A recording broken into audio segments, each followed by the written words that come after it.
मार्गदर्शन तुमच्या काय समस्या वगैरे असतील किंवा मी काल सांगितलं ऍक्शन केली तुम्ही पण सांगा का. मला वाटते तुम्ही तुमच्याच बिल्डिंगच्या नाही संपूर्ण विरार वसई तालुक्यातल्या ज्या तुमच्या मनामध्ये भेडसावणाऱ्या समस्या आहेत त्या तुम्ही सांगायला पाहिजे. तुम्ही गाडीत जातात, कामाला जातात, मार्केटला जातात, तर अनेक समस्या चर्चा होतात. तर त्याच्या कुठेतरी वाचा फुटली पाहिजे, तुम्ही बोललो पाहिजे. शेवटी काय आहे की तुमचे नातेवाईक असतील, मित्रमंडळी असतील, गाडीत येणाऱ्या जाणाऱ्या विषय काही ना काही विषय होतात, समस्या असतात, त्या मनात ठेवण्यापेक्षा तुम्ही बोललेलं बरं असतं.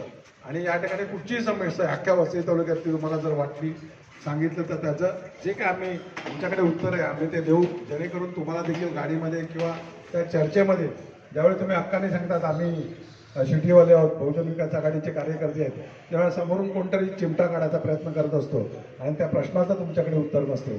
तर असे मनात असलेला कुठचाही प्रश्न तुम्ही विचारा, निश्चित आम्ही त्याचं उत्तर देण्याचा आणि समाधान करण्याचा प्रयत्न करू.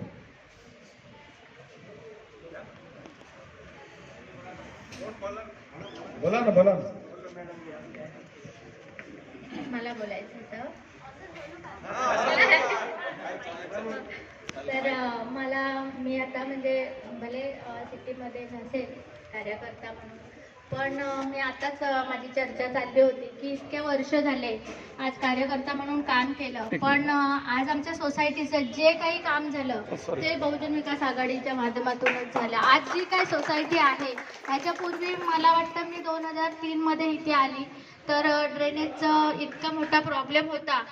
तर प्रत्येक वर्षाला डेंग्यूनी म्हणजे असं कोणी ना कोणी हॉस्पिटलमध्ये असायचं आणि आम्ही असंच सहजमध्ये मी गेली अप्पांकडे आणि त्यावेळेस वर्षाताई होत्या, प्रफुल्ल साने सर होते आणि त्यावेळेस मी तिथे जाऊन म्हणजे रात्री एवढ्या कार्यकर्त्यांना घेऊन कोण ही व्यक्ती एवढ्या रात्रीची घरामध्ये अचानक घुसते असं चर्चा झाली. आणि त्याच्यानंतर मग ते ड्रेनेजचं काम असू दे किंवा आपल्या पहिल्या जुन्या नगरसेविका होत्या